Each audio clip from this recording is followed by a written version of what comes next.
వెంకటరెడ్డి గారు ఏదైతే చెప్పారో పాయల్ శంకర్ గారు కూడా అదే మాట మీద ఉన్నారు. నెక్స్ట్ అధికారం దిశగానే బీజేపీ పైన ఉంటుంది అని చెప్తున్నారు. సో ముఖ్యంగా కాంగ్రెస్ పార్టీ ఏవైతే ఇచ్చిన గ్యారంటీలు ఉన్నాయో అవి అమలు చేయలేదు కాబట్టి ఈరోజు ప్రజల్లో వ్యతిరేకత వస్తుంది. దాని ఫలితమే ఇవాళ రిజల్ట్స్ అనేది. మేడం ఈరోజు హ్మ్. టీచర్స్ ఎమ్మెల్సీలో కాంగ్రెస్ పార్టీ పోటీయే చేయలేదు. హ్మ్. కాంగ్రెస్ పార్టీ పోటీయే చేయనప్పుడు మీరు అక్కడ గెలిచి అసలు ఆడ యుద్ధమే జరగలేదు. యుద్ధం జరగకుండా మీరు మేమేదో సాధించినాం, మేమేదో గెలిచేసినాం, కాంగ్రెస్ పార్టీకి అంత వ్యతిరేకత, మేము పోటీయే చేయలేదు అసలు ఆడ. హ్మ్. మా మా నికరమైన ఓటు బ్యాంకు టీచర్స్. ఇప్పుడు టీచర్స్ ఎలక్షన్స్లో వాళ్ళకే విడిచిపెట్టినాము. హ్మ్. వాళ్ళని మేము కనీసం ఎక్కడా కూడా ప్రచారం కానీ, కనీసం అధికారికంగా కానీ, అనాధికారికంగా కానీ వారు ఎవరికి మద్దతు ఇవ్వాలో కూడా మేము ఎవరికి ఏం చెప్పలేదు. మీ యూనియన్లో మంచోళ్ళు ఎవరో ఎన్నుకోండి, వారిని సభకు పంపించండి. ఆ సభకు పంపించడం వల్ల వాళ్ళు అడిగింది ఏదో మీ పక్షాన పోరాడడానికి మీరే ఎన్నుకోండి అని చెప్పినాము. ప్రభుత్వం ఎక్కడ నేరుగా ఇన్వాల్వ్ కాలేదు. కానప్పుడు వీళ్ళు అక్కడ గెలిచి కాంగ్రెస్ పార్టీ పైన వ్యతిరేకత ఉంది అంటే దానికి మేమేం చేస్తాం మేడం? ఈరోజు నేనేమంటారు, వాళ్ళు అధికారంలోకి వస్తామని చాలా ధీమాగా ఉన్నారు కదా, ఓకే మంచిదే. ధీమాగా ఉన్న వాళ్ళు, ఇంత ధీమాగా మేము అధికారంలోకి వస్తామని ఇన్నిసార్లు చెప్తున్న వాళ్ళు ఎందుకు ఈ విషయం చెప్పట్లేదు? 15 లక్షల రూపాయలు కానీ, 2 కోట్ల ఉద్యోగాలు కానీ, నల్లధనం తెస్తామని కానీ, లేకపోతే పక్క రాష్ట్రంలో అధికారంలోకి వచ్చిన తర్వాత వాళ్ళు ఏం సాధించారో అసలు చెప్తలేరు కదా మేడం. ఉదాహరణకి మేము ఇక్కడ కర్ణాటకలో ఎన్నికలు జరిగినాయి. ఇక్కడ తెలంగాణ రాష్ట్రం కన్నా ముందు కర్ణాటకలో ఎన్నికలు జరిగింది.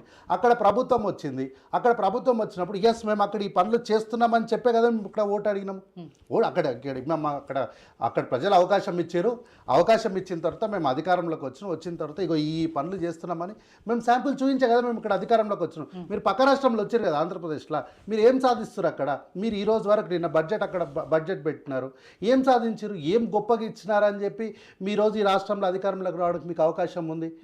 ఏదో తెలంగాణ ప్రజలంతా మా వెంటే ఉన్నారు, మా వెంటే నడుస్తున్నారని వీళ్ళు అన్ని అంటే వీళ్ళు మాట్లాడడానికి ఎక్కడా కూడా అసంబంధంగా మాట్లాడుతున్నారు.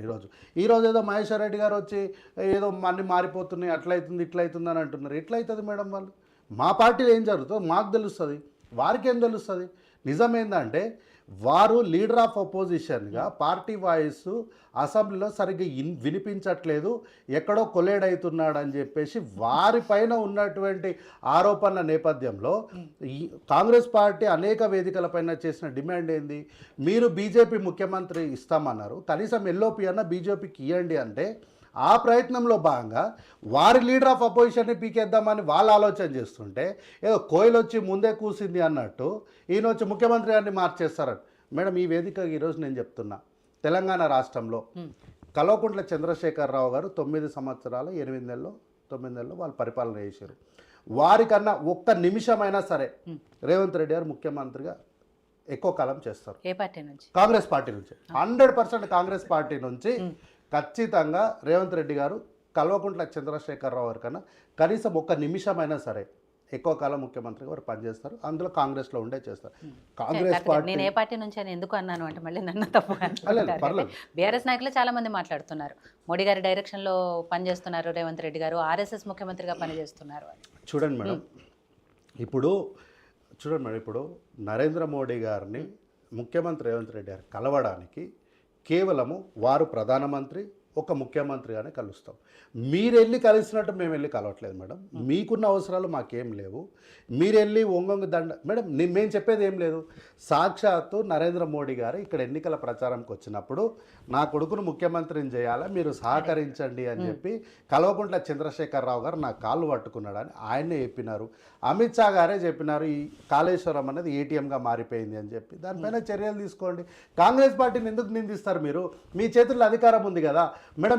ఇక్కడ రాష్ట్రంలో అధికారులు మేము ఉన్నాం. ఇక్కడ నుంచి 2 కేంద్ర మంత్రులు ఉన్నారు కదా, ప్రభాకర్ రావు గారు పారిపోయారు, తీసుకురండి ఆయనను. హోంశాఖ కిందికి వస్తారు కదా, బండి సంజయ్ గారి డిపార్ట్మెంటే కదా. రెడ్ కార్నర్ ఇస్తారో లేకపోతే ఇంటర్పోల్లో పెడతారో ఏం చేస్తారో ఆయన ఏడుకోపోయి నేను శరణార్థిని బతుకుతున్నాడు ఆడికి పోయి చెప్పండి, అయ్యా ఈయన మీ శరణార్థి కాదు, ఈడ మేము ఆయనకు శరణార్థి చెప్పేది ఉంది పంపించండి అని చెప్పి మీ డిపార్ట్మెంటే కదా, ఆయన తీసుకురండి ఆడికి వెళ్ళి. మీరు అజ్జయ్యారు. మీరు తెలంగాణ రాష్ట్రానికి రావాల్సినటువంటి మంచి ఏం చేయరు, ఈడికెళ్ళి రూపాయి తీసుకుపోతారు, 45 పైసలు ఇచ్చి ఇగో మేము ఇచ్చినాం చూడని చెప్తారు. ఏంది మేడం మీరు స్పెషల్గా ఇచ్చిన తెలంగాణ రాష్ట్రానికి మీరు స్పెషల్గా ఇచ్చిన గ్రాంట్ ఏముంది? వరంగల్ ఎయిర్పోర్ట్ని ముఖ్యమంత్రి రేవంత్ రెడ్డి గారు నానా కష్టపడి దాన్ని శాంక్షన్ చేపిస్తే ముందేమో రామ్మోహన్ రెడ్డి గారు ఎంపీ గారు మంత్రి గారేమో అక్కడ రాష్ట్ర ప్రభుత్వం ముఖ్యమంత్రి గారు నాతో సమన్వయం చేశారు, బాగా కష్టపడ్డారని మీడియా ముఖంగా చెప్తారు. మరి వారికి ఏం క్లాస్ వీక్నారో ఏమో తెలియదు, మళ్ళీ వెంటనే వచ్చి మాట మారుస్తారు. తెలంగాణ రాష్ట్రాన్ని అభివృద్ధి పదం వైపు తీసుకెళ్ళడానికి అరే వీళ్ళు పదేళ్ల పరిపాలన పూర్తిగా కుప్పగూలిపోయినటువంటి వ్యవస్థను బాగు చేసి ముందుకు తీసుకెళ్లే ప్రయత్నం మేము చేస్తుంటే, సరే పొద్దున్న లేచి మీకు చేత కాదు మీరు చేసింది ఏముంది? సరే ఓకే, ఇక్కడ ఇట్లా ఉంది కదా పరిస్థితి, మీరు పైన ఉన్నారు కదా, మీరు పైన ఉన్నప్పుడు మీరు చేయాల్సినటువంటి కార్యక్రమాలు ఏం చేస్తున్నారు? ఎప్పుడు ఇస్తారు తెలంగాణకు విభజన హామీలు అన్ని తెలంగాణలో ఎప్పుడు నెరవేరుస్తారు? అది చెప్పండి. అది చెప్పినాక మేము తెలంగాణలకు అధికారంలోకి వస్తామని అప్పుడు చెప్పాలి, అంతేగాని ఉట్టిగా అధికారంలోకి వస్తామంటే అయిపోతుంది అన్నమాట. శ్రవణ్ కుమార్ గారు, స్టార్టింగ్లో నేను చెప్పినట్టు సరే రెండు బీజేపీ వాళ్ళ లెక్క ప్రకారమే రెండోది కూడా వాళ్ళ ఖాతాలోనే అంటున్నారు కాబట్టి వాళ్ళన్న ప్రకారం 2 స్థానాల్లో బీజేపీ గెలవటానికి లేదు కాంగ్రెస్